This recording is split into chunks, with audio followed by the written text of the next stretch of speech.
for you to be here. Is it? In front, and then we can just arrange this. Yeah. All good. Go. No worries.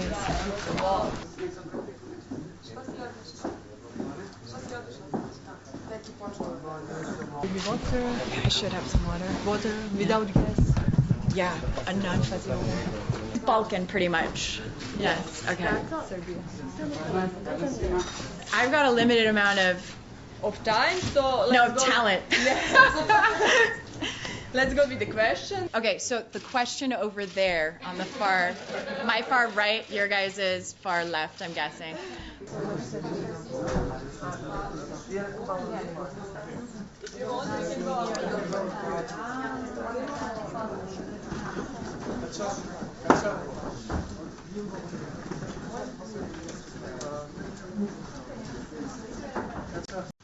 So first impressions were kind of set up on that first day when we saw the two short films that they chose to show us as a company of viewers. And then when we also saw Kusturica's documentary-styled film. So first impression is that this is a space that is really striving to maintain authenticity in art and in filmmaking. And it's a space for creative people to gather and to be able to talk with each other as peers and as equals. That's really exciting. It's not really focused on a lot of the business and sort of publicity, this moment notwithstanding. Hence we don't have red carpets and billboards and things like that. So I've enjoyed it. The films are really impressive. I mean, first of all, many of them and most of them are student films, right? They're beautiful. There's a lot of really lovely cinematography coming in from all over the planet. There's some really fantastic and unique stories. I think we're going to have a challenging time in the jury to decide on which ones get the eggs. But it's nice. It's nice to see that as a creative. It's nice to know that there's filmmakers that are eventually going to be telling feature-length stories or, other sorts of stories that are that talented and sort of have a unique perspective on things. I think there's some exciting stuff that's coming out there. I'm gonna qualify it just a little bit by saying I think that what we're getting right now is a set of stories that are centered on a female character that are more complex. And that's what's interesting, actually, at the end of the day. It's not about a power structure necessarily for me. It's about, are we showing a person who has all of the depths and complexities that a human being has, who just happens to be a woman? Because, for a while, women had a limited amount of the storytelling, and usually it was in service of another character, and it wasn't as heavily sort of balanced in that the woman's character would be the one on the adventure, would be the hero, or would be the protagonist. So now what we're seeing is more female characters being protagonists and showing all of the wonderful kind of colors. And what's cool, too, is we've gotten into a stage where we like anti-heroines, and anti-heroes, right? And I know that, The Sopranos was one realm where that kind of was specifically talked about, where everyone loved, in a way, and was kind of shocked by loving him, Tony Soprano, And then we have the Godfather films and so on, right? We have these characters who have done really horrible things that you find audiences root for. We are at a time where there are those sorts of characters being played by women, which is exciting, I think. That project and that character kind of set up a platform for me to be able to do things like this. I would never be invited to Kustendorf if that wasn't a part of my career, I met some amazing people in that project, and I got kind of introduced into the industry in a way that was a really wonderful foundation for my career. So absolutely. I mean, I get to do creative projects and travel all over the world because of having done that for 8 years, So yeah. I just finished a World War II based feature in which I play a British spy mistress. It's based on a real character, a real person. Her name is Vera Atkins. And it's the story of 3 women who were responsible for the resistance movements in France. My character was based in England. She has, I mean, you guys will figure it out, but I'll just say it like this. She has a secret that she has to keep from the rest of the sort of spy group in order to save her family and save a certain group of people. But yeah, it's a really interesting kind of look at a part of history that maybe hasn't gotten that much attention. So I'm excited about that coming out. I've also just wrapped season 2 of my Amazon show called Absentia. And we're actually, like, during the days, I'm going and looking at episodes and writing in notes with the other producers. So it's been a busy, like, week so far. What is the title of the movie? The movie is called, right now, it's called Liberté. They just decided on the title. And so when I go back to LA, there's a couple of things that I have to do before their lock picture. I am exposed to the talent in that part of the world, and meeting other people, just coming to a festival like this and meeting other people that are in the northern part of the Balkans in general, that are a part of the filmmaking world and storytelling. So just kind of getting to know it. Here's the thing: when I was working on Absentia in our first season, what we all kind of walked away with was, in Bulgaria, was that was a part of the world that filmed 300, all the 300s. They filmed The Expendables. So those may not be high art projects, but those are technically very complicated projects because action films are, right? And I found that my crew was phenomenal, and they went above and beyond. And I think that's kind of like a Balkan trait. There's this concept of zajednica or whatever it is, right?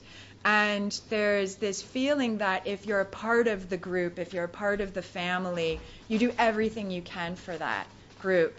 And I feel like I got that from the crew of people that I was working with over there. They just went above and beyond to try to tell the best story that they could.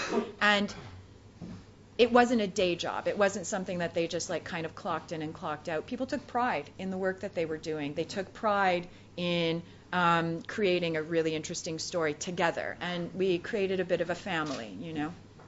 And I think that's a trait that's kind of common in this region, in this area. So what can I tell you about my parents? My parents are immigrants through Canada to the United States. Actually, my mom even further back through England to Canada to the United States. They left when they were in their teens from what was Yugoslavia at the time. And they built a life just by working really, really hard. And they taught us that work ethic. There are 6 children in my family. And I think what's extraordinary about coming from a family of immigrants is that, first of all, you know, we get the wonderful blessing of having a European sort of cultural heritage, and we also get the added blessing of having that sort of North American experience. And I think the combination of the two is a really rich experience, and it's something that I value. And then I think that, you know, they're just extraordinary people to be able to go to a country where they don't speak the language, where they don't necessarily have all of their family and friends at immediate call. I think they're really brave, extraordinary people, as any immigrant is at the end of the day. And then they raised us, you know, they gave us all an education. That's not a small thing, to raise 6 children and make sure that everyone traveled and that everyone has a good education. And I think my siblings are good people, you know, they're good humans, and to instill that sort of moral code, that's hats off to them. I'm at the Kustendorf Film Festival. Do I have I love Emil Kusturica. I could tell you this, actually, this one nobody knows. Get your pens out. So in 2004 or 2005, I was in I was an actor starting out, and I managed to scrape together some money, and I bought a ticket. I think a friend of mine was headed to Europe from Canada, and he called me up and he said, "Hey, do you want to come? There's room at the place that we're Airbnb-ing." And I was like, "Yeah." And I managed to get a ticket to France, to the south of France, for the Cannes Film Festival. And I was really excited about going to this film festival because I don't know how it translates into English. I think it's Life is a Miracle was playing. Yeah. And I was very excited about seeing Emir Kusturica's work there. And I don't know how I managed to even get a ticket to the premiere, but I did. And I walked up the red carpet and up the stairs and into the theater and watched this beautiful, heartfelt film that ultimately has this really kind of like charmed and positive outlook on life, you know? And at the end of it, the audience stood up and clapped. And we all turned around, and I saw him, you know, off in the distance. It was a true privilege to actually be there and to manage to get a ticket. All of these wonderful, like, sort of accidents that happened to give me the gift of experiencing and being exposed to that moment, and to see how much that audience loved and respected Emir's work in its totality. I thought it was a really extraordinary moment just to witness from the side, especially with no pressure, you know. I was just an audience member. I wasn't a part of anything over there. So there you go. I was on the red carpet with my mom once, and and we're like walking, you know, and we're doing all the photos and stuff, and she leans over in the middle of it, and there's like hundreds of photographers here clicking away, and she's standing on the side with my publicist, and she goes, Stana. And I was like, what? And she goes, Ispravi se. Like, Ma, I'm working here. So, yeah. What's my usual day? I have a dog. Yeah, so, you know, there's a bit of walking him around. It really depends, you know, if I'm in, like, the outskirts of the city, then it's just hanging around a garden, reading, watching stuff, chatting with friends. It's super normal. LA can be really normal at the end of the day. No, but I don't even know what that means. I see myself as a person who's curious about life and about people, who likes storytelling, who loves working with creative people, who loves meeting and being inspired by creative people. Yesterday I was at that concert, and we can find this anywhere. I was at the concert last night, and I was watching this guy just go nuts in the audience. And it was one of the best moments because I just sat there and just really embraced him in his totality, you know? So sometimes I see myself as just a viewer, you know what I mean? So yeah, that's a terrible answer to your question. Please edit all of that out. No. Okay. I don't always do this. But this is my advice. When you're performing, leave your cell phone in the trailer. I'm not even joking. Because you have to stay so present. You have to stay engaged. As an actor, it's important, I think, and there's some other things too.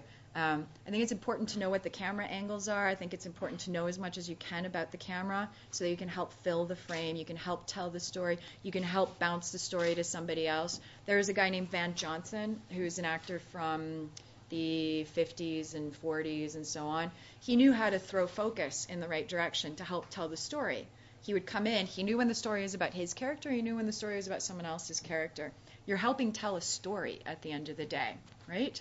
And when we get to set, we need to stay as engaged as possible. There's so much information flying around, and it's important to keep our antennas way out there and pay attention. That's one. The other thing is learn as much as you can about life, about people, engage, get your fingers dirty, hang out with people, travel, read. I think the most interesting actors are the ones who have lived some life.